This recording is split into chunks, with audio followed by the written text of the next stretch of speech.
Aku pulang malam karena ketemu investor untuk toko batik kita. Tapi kamu malah nuduh aku yang enggak.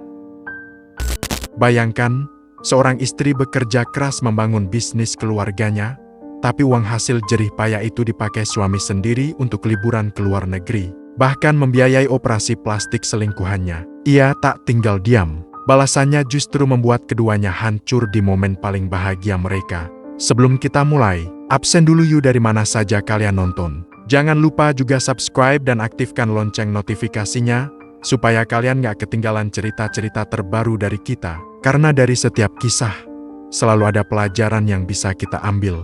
Dan inilah kisah hari ini. Pagi di komplek perumahan elit kota Solo selalu dimulai dengan pemandangan yang indah. Jalanan aspal hitam bersih, deretan pohon flamboyan rapi di sisi kanan kiri jalan, dan burung-burung kecil hinggap di kabel listrik sambil berkicau. Suara pedagang sayur keliling yang mendorong gerobaknya berpadu dengan bunyi mesin mobil mewah milik penghuni perumahan. Kehidupan di sana seolah tak pernah kekurangan apapun. Di salah satu rumah besar yang berdiri kokoh di sudut blok, dengan cat krem dan pagar hitam menjulang, tinggal pasangan yang sering dianggap tetangga sebagai pasangan idaman. Rumah itu milik Nadine dan Radit. Nadine adalah wanita berusia 34 tahun, pekerja keras, dan dikenal ramah oleh para tetangga. Ia mewarisi usaha batik dari mendiang ayahnya, sebuah bisnis yang cukup ternama di pasar Klewer. Motif batik dari keluarganya tidak hanya laku di Solo, tapi juga sampai Jakarta, Surabaya, bahkan ada yang sudah dikirim ke luar negeri. Dari pagi hingga sore, Nadine sibuk mengurus produksi, memeriksa kain, memastikan pesanan toko besar terpenuhi, dan berkoordinasi dengan para pekerja di gudang. Sementara itu, Radit, suaminya, berusia 36 tahun. Ia dikenal supel dan pandai berbicara. Tidak punya pekerjaan tetap, tapi sejak menikah dengan Nadine, ia ikut membantu di bidang administrasi keuangan usaha batik keluarga. Banyak orang berkomentar, Nadine beruntung punya suami yang selalu mendukung. Dari luar, mereka tampak seperti pasangan harmonis. Nadine yang sukses, Radit yang penyayang. Setiap pagi, pemandangan rumah mereka selalu sama. Radit sering terlihat menyiram tanaman di halaman depan, menyapa satpam komplek dengan senyum ramah, lalu menunggu Nadine pulang kerja dengan secangkir teh hangat. Tetapi yang terlihat sempurna, tak selalu benar-benar utuh. Belakangan, ada retakan yang mulai terasa oleh Nadine. Awalnya kecil, hanya seperti garis tipis di kaca jendela. Namun semakin hari, garis itu membesar, mengancam pecah.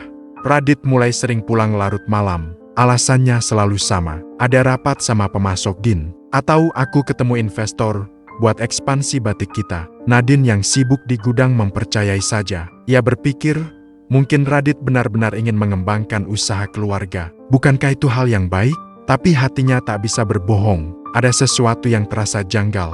Nadine beberapa kali melihat Radit menerima telepon di balkon rumah dengan nada lirih, seolah takut didengar orang lain. Ketika ditanya, Radit hanya tertawa kecil.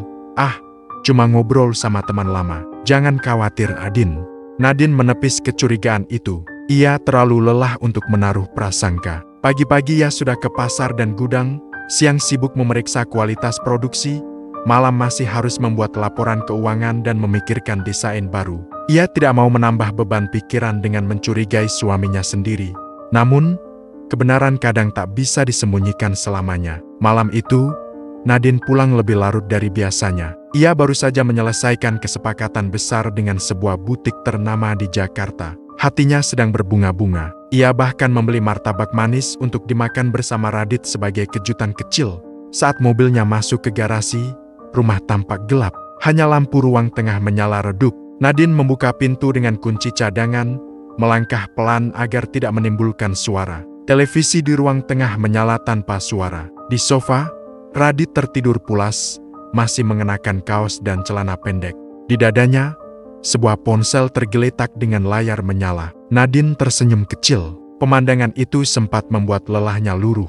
Ia menaruh martabak di meja, lalu berjalan pelan mendekati Radit. Tapi tepat sebelum tangannya menyentuh bahu suaminya, matanya menangkap sebuah notifikasi di layar ponsel itu. Nama pengirim Mau Clara. Jantung Nadine berdegup kencang. Ia menatap layar itu dengan mata membelalak. Pesan yang masuk hanya singkat, tapi cukup untuk menghancurkan dunianya.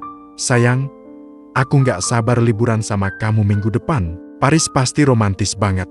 Tubuh Nadine seketika kaku, seolah lantai rumah yang dipijaknya hilang, membuatnya jatuh ke jurang tak berujung. Clara, siapa Clara? Kenapa ada emoji hati merah di samping namanya? Dan apa maksudnya liburan ke Paris? Dengan tangan gemetar, Nadine membuka beberapa pesan sebelumnya. Ia membaca percakapan yang lebih panjang, dan semakin membaca, semakin dadanya sesak. Aku udah booking hotel ya, Mas. Nanti aku mau operasi juga sekalian, biar makin cantik buat kamu. Tenang aja, Clara. Semua sudah aku atur. Uangnya dari Nadine. Dia nggak bakal curiga. Air mata Nadine jatuh tanpa bisa ditahan. Tangannya menutup mulut, berusaha menahan isakan agar Radit tidak terbangun. Ia membaca ulang pesan-pesan itu, berharap matanya salah lihat. Tapi tidak, semuanya nyata. Radit, suami yang selama ini ia percaya sepenuh hati, yang ia beri kepercayaan penuh untuk mengelola keuangan toko, ternyata menjalin hubungan dengan wanita lain bernama Clara. Dan lebih parahnya lagi, uang hasil jerih payah bisnis keluarganya dipakai untuk membiayai liburan mewah dan operasi plastik selingkuhan itu. Nadine duduk di kursi ruang tengah, tubuhnya bergetar hebat. Matanya menatap kosong ke arah televisi yang hanya menampilkan bayangan tak berarti. Malam yang seharusnya bahagia berubah menjadi malam penuh luka. Setelah beberapa menit yang terasa seperti berjam-jam, ia menutup ponsel itu pelan, meletakkannya kembali di dada Radit. Ia melangkah ke kamar dengan langkah goyah. Di kamar, ia berbaring sambil menatap langit-langit. Tangannya menggenggam erat spray, menahan rasa sakit yang begitu menusuk. Ia teringat bagaimana dulu ia memperjuangkan bisnis batik ketika ayahnya meninggal. Bagaimana ia bangun jam 3 pagi untuk mengawasi produksi, bagaimana ia menabung sedikit demi sedikit agar bisa memperluas toko.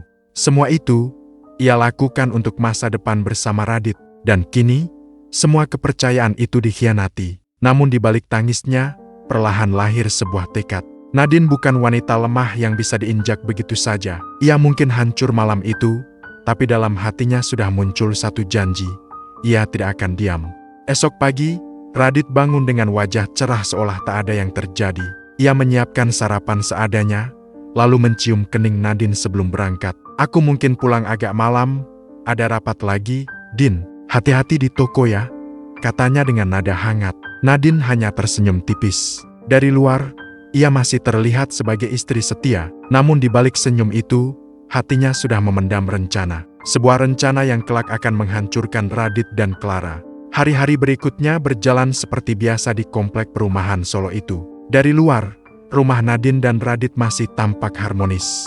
Mereka masih terlihat keluar rumah bersama, sesekali menyapa tetangga, dan bahkan ada yang berkomentar, "Wah, pasangan ini gak pernah kelihatan ada masalah ya."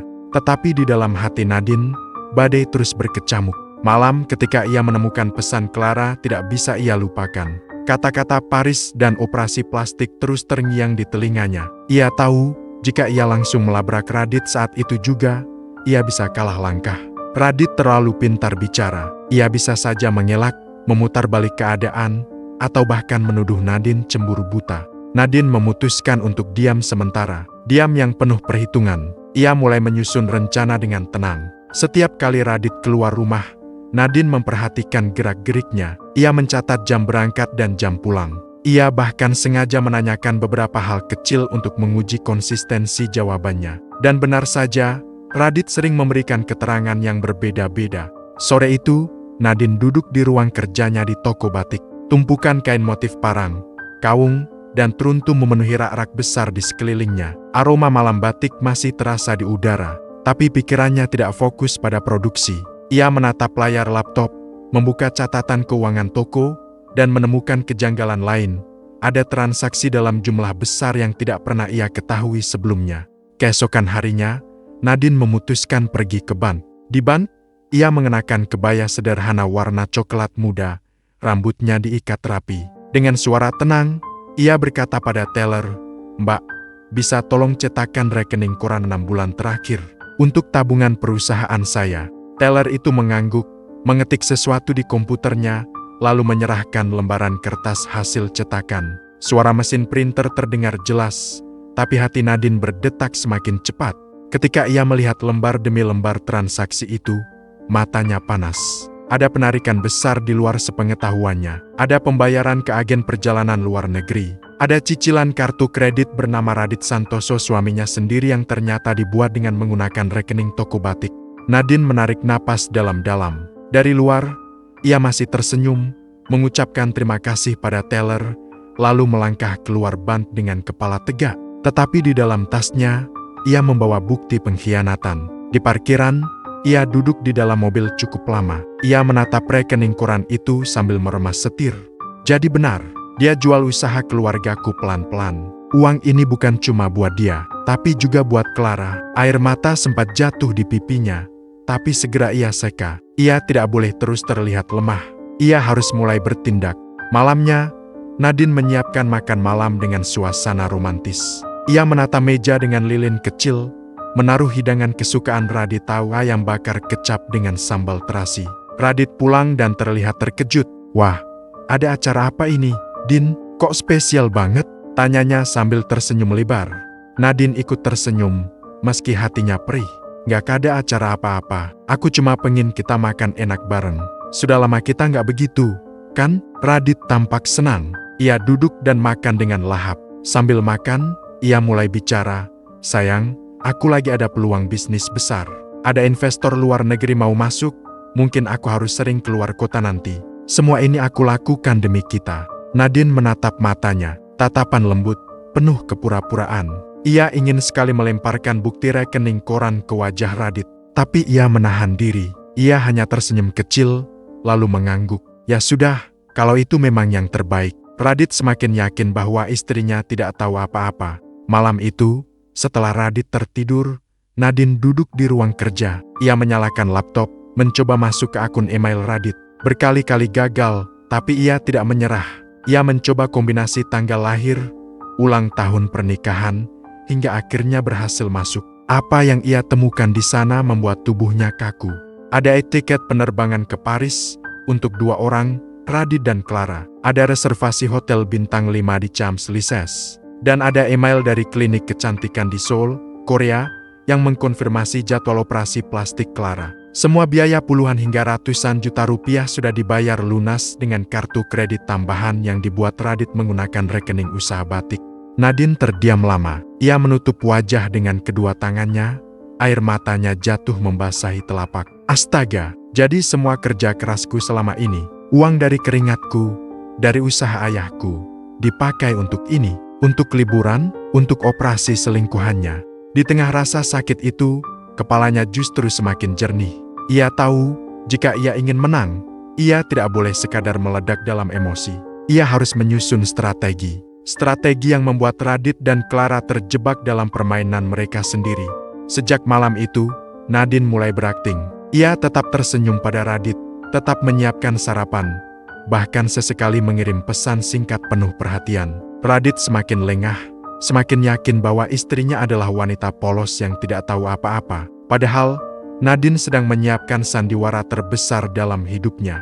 Di waktu luang, ia mulai memotret semua bukti, rekening koran, email reservasi, tiket perjalanan, bahkan percakapan WhatsApp yang sempat ia tangkap layar. Semua disimpan rapi di folder khusus. Ia juga mulai menemui seorang pengacara langganan keluarganya. Tanpa menceritakan detail, ia bertanya tentang kemungkinan gugatan cerai jika ada bukti perselingkuhan dan penggelapan. Sang pengacara mengangguk, itu bisa jadi kasus yang sangat kuat, Bu Nadine. Namun Nadine tersenyum samar. Ia belum ingin buru-buru bercerai. Menurutnya, perceraian terlalu ringan untuk menghukum Radit.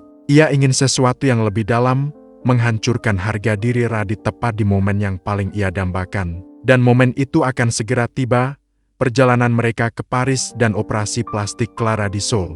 Di rumah, Radit semakin sibuk dengan rencananya. Ia sering keluar malam, katanya untuk meeting dengan investor. Sesekali ia bahkan pulang dengan membawa bunga untuk Nadine, seolah ingin menutupi rasa bersalah. Tetapi bagi Nadine, setiap bunga itu hanyalah simbol kepalsuan. Di kamar, ketika Radit sudah tertidur, Nadine menatap wajah suaminya lama sekali. Senyum yang dulu ia cintai kini tampak seperti seringai licik. Lengan yang dulu merangkul hangat kini terasa seperti jerat ular. Namun yang mengejutkan dirinya sendiri, Nadine tidak lagi merasa hancur. Ia justru merasa bebas. bebas dari ilusi cinta yang palsu. Ia menatap Radit, lalu berbisik lirih, "Kau kira aku bodoh? Tapi justru aku yang akan mengakhiri sandiwara ini dengan caraku." Hari-hari berikutnya di komplek perumahan itu terasa semakin aneh bagi Nadine. Dari luar, ia tetap tampil sebagai istri penyayang. Ia masih menyiapkan sarapan, masih menanyakan kabar Radit, bahkan sesekali mengucapkan, "Hati-hati di jalan, Mas." Tetangga pun tak curiga. Mereka tetap melihat Nadine dan Radit sebagai pasangan harmonis. Padahal, di balik senyum ramah itu, Nadine sedang memainkan perannya sebagai aktris utama dalam sebuah sandiwara. Radit semakin sibuk dengan rencananya. Hampir setiap malam ia keluar rumah. Katanya, bertemu investor. Nadine hanya mengangguk dan tersenyum. Padahal, setiap kali pintu rumah tertutup, ia langsung menyalakan laptop untuk melanjutkan misinya. Malam itu, setelah Radit pergi, Nadine duduk di meja kerjanya. Ia membuka laptop Radit yang tersinkronisasi dengan akun pribadinya. Dengan hati-hati, ia memasang sebuah aplikasi pelacak. Aplikasi itu memungkinkan dirinya memantau lokasi GPS ponsel Radit kapan saja, tanpa sepengetahuan suaminya. Layar laptop menampilkan sebuah titik biru. Nadine tersenyum samar. "Mulai sekarang, aku bisa tahu kemana saja kau pergi, Radit." Beberapa hari kemudian, Nadine menemukan sesuatu yang membuat darahnya kembali mendidih. Dari email Radit, ia melihat konfirmasi 2 tiket penerbangan internasional Jakarta-Paris. Nama penumpang, Radit Santoso dan Clara Wibisono. Tidak hanya itu, ada juga email dari sebuah hotel bintang 5 di Paris. Reservasi suite mewah untuk 5 malam sudah dibayar lunas. Dan yang paling menusuk hati Nadine, email dari sebuah klinik kecantikan di Seoul, Korea, yang menjadwalkan operasi plastik Clara. Biaya depositnya sudah dibayarkan menggunakan rekening usaha batik. Nadine menutup laptop dengan tangan gemetar. Matanya panas, tapi wajahnya tetap tenang. Ia menarik napas panjang. "Baiklah, kalau itu keinginan kalian, aku akan biarkan. Tapi aku yang akan menentukan bagaimana akhir liburan itu berakhir." Sejak saat itu, Nadine mulai bergerak lebih jauh. Ia menemui manajer investasinya, seorang pria parubaya bernama Pak Bram, yang sudah lama mengelola aset keluarga Nadine. "Pak, tolong ubah semua kata sandi akun investasi saya. Tambahkan verifikasi ganda. Dan ingat, mulai sekarang tidak boleh ada pencairan dana tanpa konfirmasi langsung dari saya, baik lisan maupun tertulis." Pak Bram terkejut, tapi mengangguk. "Baik, Bu Nadine, semua akan saya atur." Nadine juga mendatangi bank. Dengan suara mantap, ia meminta agar semua akses kartu kredit tambahan atas namanya segera diblokir. "Saya tidak mau ada satupun transaksi yang bisa lolos tanpa sepengetahuan saya. Semua harus permanen." Teller bank itu sempat ragu. "Ibu yakin ini pemblokiran permanen, jadi kartu tidak bisa dipakai lagi?" "Ya, saya yakin," jawab Nadine dengan tatapan tajam. Saat keluar dari bank, langkahnya terasa lebih ringan. Untuk pertama kalinya setelah berminggu-minggu, ia merasa memegang kendali penuh atas hidupnya. Di rumah, Radit sama sekali tidak menyadari rencana licik istrinya. Ia justru semakin lengah. Suatu malam, ia pulang membawa sebuket bunga mawar merah.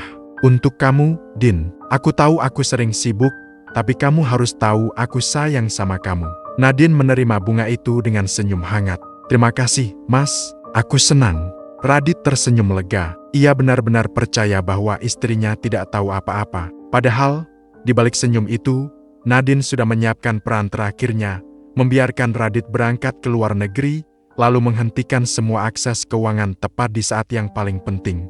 Hari keberangkatan semakin dekat. Malam sebelumnya, Radit sibuk menyiapkan koper.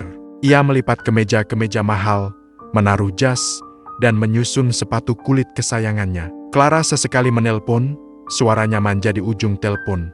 "Mas, jangan lupa ya. Aku pengen nanti kita makan malam romantis di Paris. Aku udah nggak sabar." Radit tertawa kecil. "Tenang aja, sayang. Semua sudah siap. Kita akan punya liburan yang nggak bakal terlupakan." Nadine, yang memperhatikan dari pintu kamar, hanya tersenyum tipis. Ia mendekat, lalu berkata dengan nada lembut, "Biar aku bantu masukkan bajumu ke koper, Mas." Radit menatapnya, sedikit terkejut. "Kamu nggak marah aku sering keluar malam belakangan ini, Din?" Nadine menggeleng sambil tersenyum. "Aku percaya sama kamu, Mas. Aku cuma ingin yang terbaik buat kita. Radit semakin yakin bahwa istrinya masih polos. Ia memeluk Nadine erat-erat. Kamu memang istri terbaik. Tapi bagi Nadine, pelukan itu tak ubahnya jerat ular. Ia membalas pelukan itu dengan senyum palsu, sambil dalam hati berkata, nikmatilah saat-saat terakhir ini, Radit, karena sebentar lagi semua akan berubah. Pagi keberangkatan, Radit berangkat dengan wajah cerah. Ia mencium kening Nadine, mengucapkan selamat tinggal seolah benar-benar akan berbisnis ke luar negeri. Doakan ya, Din, biar bisnis ini berhasil. Nadine tersenyum hangat. Hati-hati di jalan, Mas. Di depan rumah, sebuah taksi online sudah menunggu. Radit melambaikan tangan sambil tersenyum lebar. Nadine berdiri di pintu, melambai balik, matanya tajam mengikuti setiap gerak suaminya. Begitu mobil itu pergi, Nadine menutup pintu, berjalan ke ruang kerjanya, lalu menyalakan laptop. Layar menampilkan titik biru yang bergerak cepat menuju bandara. Nadine menyandarkan tubuh di kursi, menatap layar dengan tatapan dingin. Selamat jalan, Radit. Selamat jalan, Clara. Semoga kalian menikmati perjalanan, karena itu akan jadi perjalanan yang tidak pernah kalian lupakan. Di malam hari, Nadine duduk di ruang keluarga dengan secangkir kopi hitam di tangannya. Lampu ruangan remang, hanya ada suara detik jam dinding yang terus berdetak. Ia membuka situs maskapai, memasukkan nomor penerbangan Radit. Statusnya, on time. Beberapa jam kemudian, ikon pesawat di layar menunjukkan telah mendarat di Bandara Internasional Paris. Nadine menatap layar itu tanpa ekspresi. Ia membayangkan Radit dan Clara keluar dari pesawat, bergandengan tangan penuh kebahagiaan. Tak tahu bahwa semua kartu pembayaran mereka sudah tak berguna. Keesokan harinya, titik biru di layar laptop bergerak ke sebuah klinik di Seoul. Clara bersiap untuk operasi plastiknya. Nadine tersenyum dingin. Ia sudah menyiapkan alarm di ponselnya. Begitu waktu operasi tiba, ia menghubungi bank untuk memastikan semua akses finansial Radit diblokir permanen. Tidak ada lagi jalan keluar. Nadine menutup laptopnya, lalu berdiri di depan jendela rumah. Dari kejauhan, komplek perumahan itu tampak tenang. Anak-anak bermain sepeda, ibu-ibu ngobrol di teras, satpam berkeliling dengan sepeda motor. Semua terlihat biasa, tapi di hati Nadine, ada api yang menyala. Ia berbisik pada dirinya sendiri, aku tidak akan membiarkan pengkhianatan ini berlalu begitu saja. Aku yang akan menentukan akhir cerita ini. Dan saat semuanya runtuh, aku akan berdiri tegak. Karena rumah ini, hidup ini, dan masa depan ini, milikku, bukan milik Radit atau Clara. Suasana di klinik kecantikan mewah di Seoul pagi itu terasa hening, hanya suara langkah perawat yang terdengar di lantai marmer putih. Clara, dengan wajah penuh semangat, duduk di ranjang pasien sambil memegang ponselnya. Ia menulis status dengan penuh percaya diri, "Wish me luck. Hari ini aku akan lahir kembali jadi wanita tercantik. Terima kasih, Mas Radit, sudah wujudkan semua mimpiku." Di ruang tunggu, Radit duduk dengan wajah angkuh. Ia membaca majalah berbahasa Korea yang sebenarnya tak ia mengerti. Sesekali ia tersenyum, membayangkan malam romantis di Paris setelah operasi Clara selesai. Tetapi semua itu hanya tinggal mimpi. Beberapa menit kemudian, seorang perawat datang dengan wajah kaku. "Maaf, Tuan, transaksi Anda ditolak. Kartu ini tidak bisa dipakai." Radit mengernyitkan dahi. "Tidak mungkin. Coba sekali lagi." Perawat itu mencoba kembali. Hasilnya sama, transaction denied. Senyum sopan di wajah perawat itu perlahan hilang, berganti tatapan canggung. "Sepertinya ada masalah dengan kartu Anda. Apakah Anda punya kartu lain?" Panik mulai merayap di wajah Radit.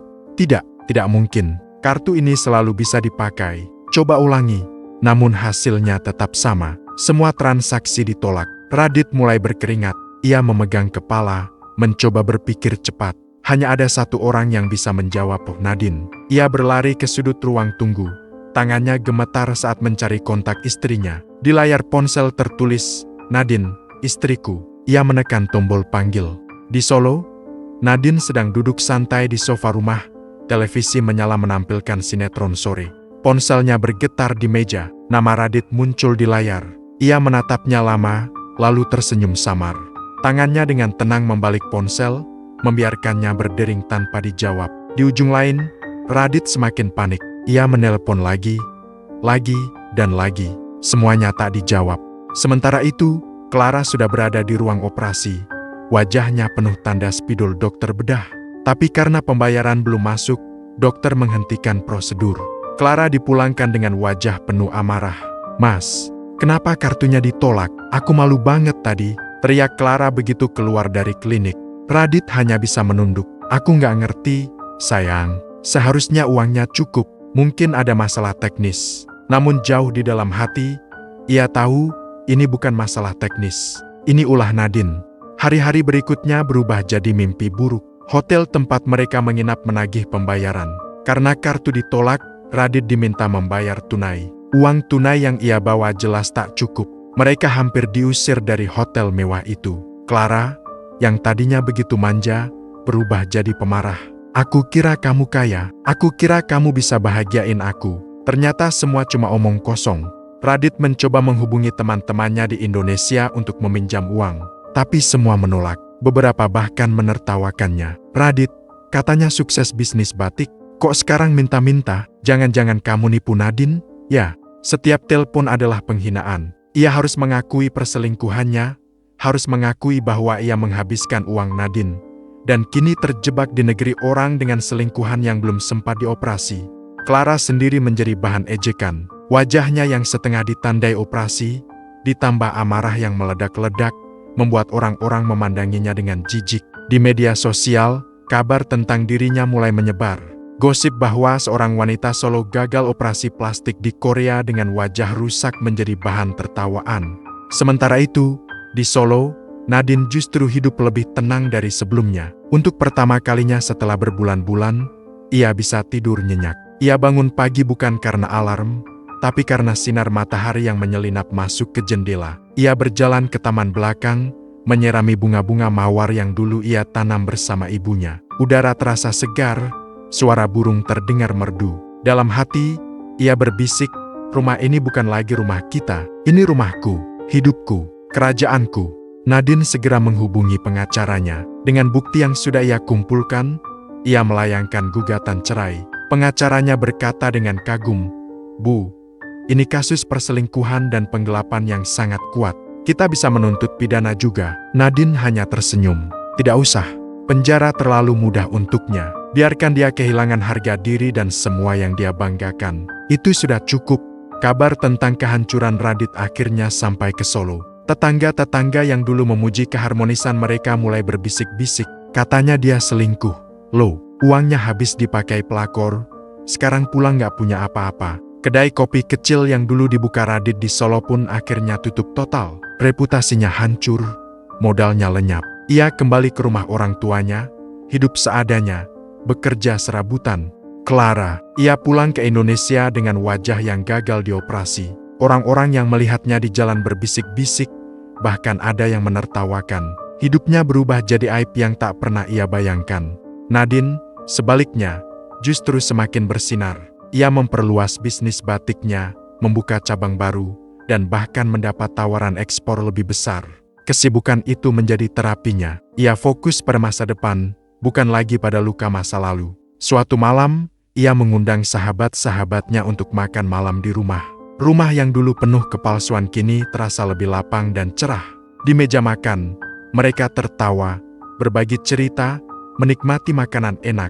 Di tengah tawa itu, Nadine menatap sekeliling. Ia melihat hasil kerja kerasnya, rumah yang ia bangun, kehidupan yang ia ciptakan. Ia tersenyum. "Aku sudah melewati badai, dan kini aku berdiri tegak." Beberapa bulan kemudian, Nadine tanpa sengaja bertemu Clara di sebuah supermarket. Nadine mendorong troli belanja, sementara Clara, dengan wajah pucat dan kacamata besar menutupi bekas operasinya, sedang mengambil sabun wajah. Mereka berpapasan. Clara gugup, tangannya gemetar saat menyentuh botol sabun. Ketika tangan mereka hampir bersentuhan, Clara buru-buru menarik tangannya, lalu bergegas pergi dengan wajah panik, hampir berlari. Nadine hanya berdiri mematung, menatap punggung Clara yang menghilang di ujung lorong. Ia tersenyum tipis. Bukan senyum kemenangan, tapi senyum lega. "Masa laluku sudah selesai. Aku tidak perlu lagi menoleh ke belakang. Aku adalah ratu dari hidupku sendiri." Itu dia cerita kali ini. Semoga ada pelajaran berharga yang bisa kita ambil bersama, dan menjadi pengingat untuk kita semua agar lebih bijak dalam melangkah. Sekarang coba absen dulu di kolom komentar. Tulis dari kota mana kalian menonton cerita ini. Jangan lupa juga bagikan ke teman-teman, dan dukung terus dengan subscribe supaya nggak ketinggalan kisah menarik lainnya. Sampai jumpa di cerita berikutnya, dan selalu ambil hikmahnya.